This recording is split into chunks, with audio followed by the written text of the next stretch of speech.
Vamos lá, alunos, voltando aqui à nossa aula de História do Brasil. Nós estávamos falando sobre o governo de Juscelino Kubitschek. Coloquei uma fotinho para vocês aí e um recado dele, né? Que bonitinho ali.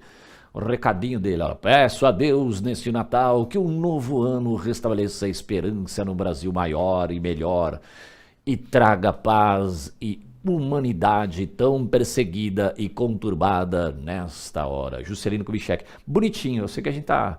né, sei lá, né, talvez você esteja longe do Natal, mas pensa que ele escreveu para você. Juscelino Kubitschek foi um político importante também para o Brasil, muitos consideram ele um dos melhores presidentes que o Brasil teve, para mim não foi, pelo contrário, para mim ele foi horrível, porque ele colocou uma dívida externa brasileira tão grande, deixou uma dívida externa brasileira tão grande que depois ficou impagável, e para mim, indiretamente, ele é responsável pela ditadura militar.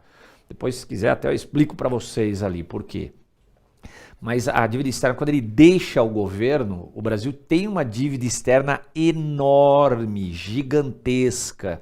Crescer com o dinheiro dos outros é fácil, né? Assim, se me der dinheiro, eu vou começar a crescer também, fazer festa para todo mundo, né? Assim, e foi o que ele fez. Construiu estradas hidrelétricas, construiu Brasília, mas com dinheiro dos outros, pedindo dinheiro emprestado. Então é muito complicado.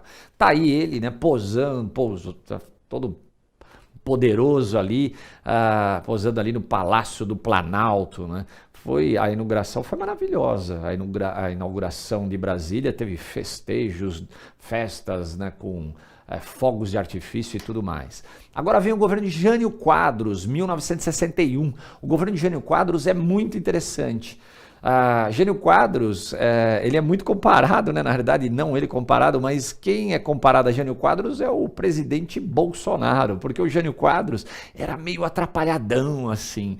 O Jânio Quadros tem uma foto dele todo torto, pesquisem na internet que vocês vão ver. Uma pena que eu não coloquei, não lembrei, não coloquei para vocês, senão eu ia colocar. O Jânio Quadros todo torto, assim, né? Então, comparam muito ao Bolsonaro por ser atrapalhado, né? E tudo mais. O Jânio Quadros, ele foi um político, ele era mato-grossense, foi formado em Direito pela Faculdade, Universidade de São Francisco, na Faculdade Universidade de São Francisco, um dos principais cursos de Direito, né, que tem no Brasil. Inteligentíssimo, acabou sendo também liderança estudantil na época, e depois o Jânio Quadros acabou sendo também professor de língua portuguesa. Professor de língua portuguesa, falava muito bem, né, o português, assim, né, se comunicava muito bem. Ele resolveu entrar para a política, e na hora que ele entra para a política, ele acabou se tornando em pouco tempo um cometa, um meteoro da política. O cara começou a se candidatar a vários cargos, ele venceu, ele ia vencendo. Por quê? Ele conseguiu encontrar, vamos dizer assim, uma fala, conseguiu encontrar um posicionamento que acabava atraindo, né, vamos dizer assim, a população. Ele era o cara que falava aquilo que o povo queria escutar. Ele é o cara, por exemplo, que vestia terno, gravata, né, assim como um político tal ali, mas ele não estava nem aí pro terno e gravata dele. Então o terno dele estava cheio de caspa às vezes, a camisa às vezes abotoada de maneira errada, né, o cabelo tudo meio torto, né, assim às vezes. Então ele é um cara que se identificava muito com o povão. Ele comia pão com mortadela, tomava umas cachaças às vezes, né? Tem um cara aí que fazia isso também, foi bem massacrado, né? Assim também. Mas ele comia pão com mortadela no boteco, tomava umas cachaças. Então o povo via no Jânio Quadros uma pessoa representante deles, do povo. E era um cara inteligente. Então o povo falava, ele é um dos nossos e é inteligente. Jânio Quadros, ele vai se candidatar para vários cargos, como eu falei para vocês, para vereador ele vai ganhar, para prefeito da cidade de São Paulo ele vai ganhar, para deputado federal ele vai ganhar, para governo do estado de São Paulo ele ganhou e ele se candidatou para a presidência da República e venceu também. O Jânio Quadros se candidatou para a presidência da República pela UDN, União Democrática Nacional, aquele partido político, né, do Carlos Lacerda, aquele partido que sempre fez a oposição e que queria a presidência de qualquer jeito. Apesar do Jânio Quadros não ter uma ideologia política assim, né, e também não se aproximar da UDN, né, ter a mesma ideologia da UDN, os udenistas se aproximaram de Jânio Quadros e falaram, pô, você não quer se candidatar pelo nosso partido? Porque o Jânio Quadros ele não tinha ideologia partidária. Por exemplo, ele se candidatou pelo Partido Cristão, para a Prefeitura de São Paulo. Cada vez que ele se candidatava por um partido político. Ele não tinha uma ideologia partidária, né, assim. E o Jânio Quadros pegou e falou, tá bom, se quiser eu me candidato pela UDN. Aí a UDN pegou e falou, pô, agora a gente vai conseguir assumir a presidência, já que a gente não conseguiu lá no pleito que tornou o Eurico Gaspar Dutra presidente, quando a gente também perdemos lá quando o Getúlio Vargas ganhou, perdemos também quando Juscelino Kubitschek ganhou, quem sabe agora poderemos vencer, né, a presidência. E a UDN, então, vai apoiar Jânio Quadros para a presidência da República. O Jânio Quadros, ele não tinha plano de governo. Olha aí que interessante que eu falei para vocês antes. O Juscelino Kubitschek tinha um plano de governo. Foi um cara que realizou muito no Brasil, aumentou demais a dívida externa, como eu falei para vocês, mas ele tinha um plano de governo. O Jânio Quadros não tinha plano de governo. E ele tentou, depois que ele venceu as eleições, ele vai fazer uma política de autodeterminação. O que é isso? A gente estava numa Guerra Fria. Você tinha do lado os Estados Unidos, do outro lado a União Soviética. Ele não quer se ligar a nenhum dos dois. Ele vai fazer uma política de autodeterminação. Tentar, vamos dizer, se distanciar dessas potências, principalmente dos Estados Unidos, assim. O Jânio Quadros se candidatou, então, pela UDN. Quem sai candidato à vice-presidência pela chapa dele é o João Goulart. Saiu pelo PTB. Interessante, porque o João Goulart tinha sido também vice-presidente do Juscelino Kubitschek.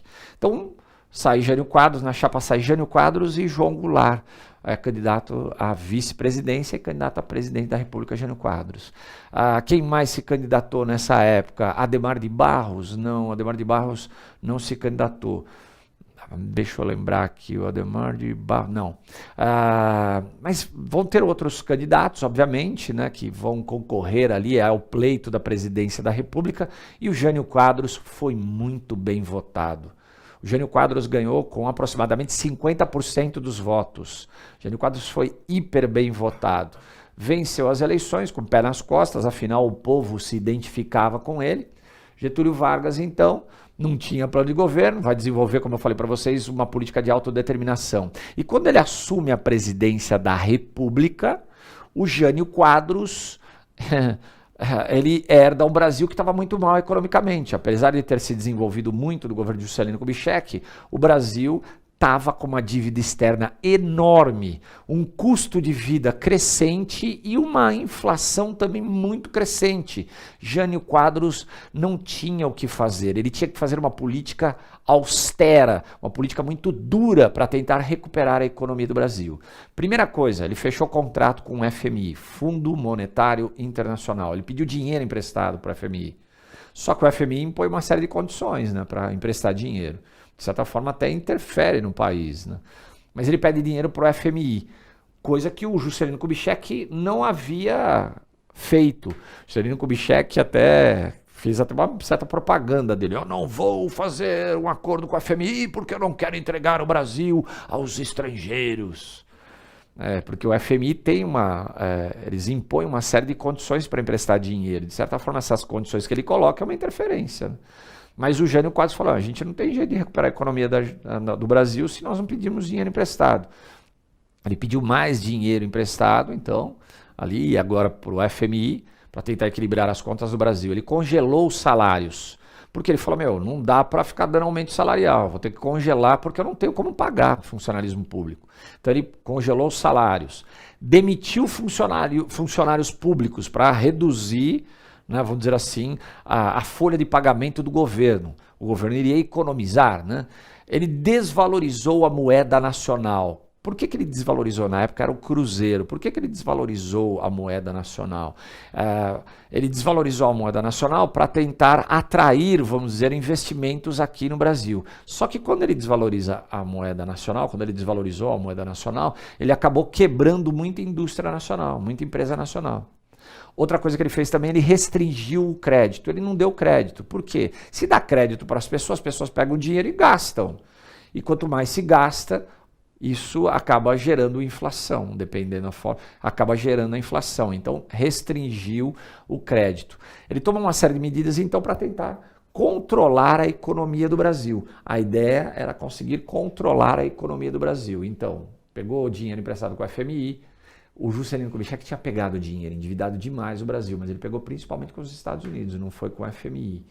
Mas ele endividou demais o Brasil. E agora o dinheiro que o Jânio Quadros pegou era a fim de tentar equilibrar as contas do governo. Então, ele fechou o acordo com a FMI, congelou os salários, demitiu funcionários públicos, desvalorizou a moeda nacional, restringiu a crédito. Então, realmente, ele tomou uma série de medidas para tentar equilibrar as contas do Brasil.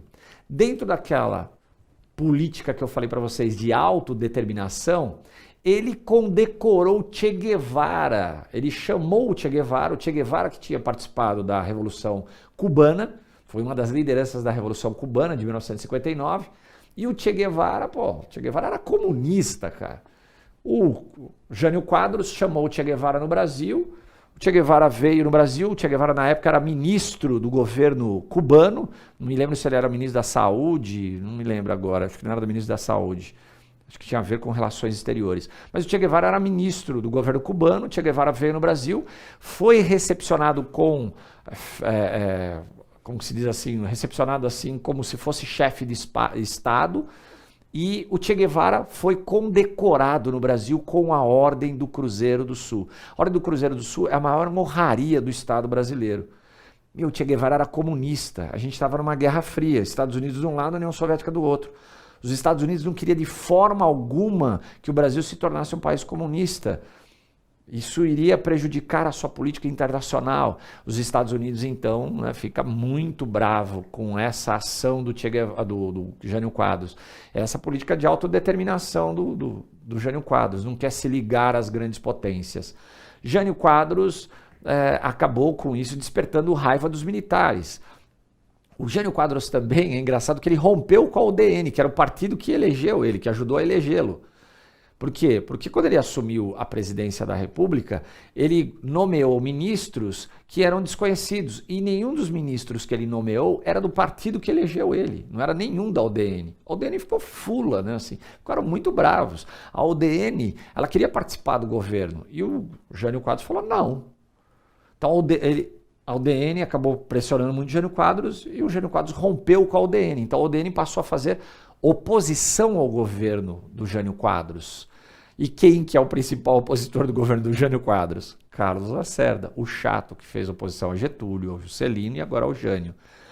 Carlos Lacerda então vai fazer uma oposição muito forte ao Jânio Quadros. E não só Carlos Lacerda, políticos da UDN, políticos do PTB, começa a ter uma oposição muito grande política contra Jânio Quadros. Jânio Quadros, ele era meio autoritário. Ele não fazia reunião ministerial, ele mandava bilhetinhos para os seus ministros. Tem que fazer isso, faz aí. Tem que fazer aquilo, faz aí. Então ele era muito autoritário. Olha as similaridades, né, que eu falei para vocês, que alguns comparam o Jânio Quadros, né, o Bolsonaro ao Jânio Quadros. Essa coisa do autoritarismo, de certa forma. Então ele não fazia reuniões ministeriais, ele mandava bilhete, faz aí.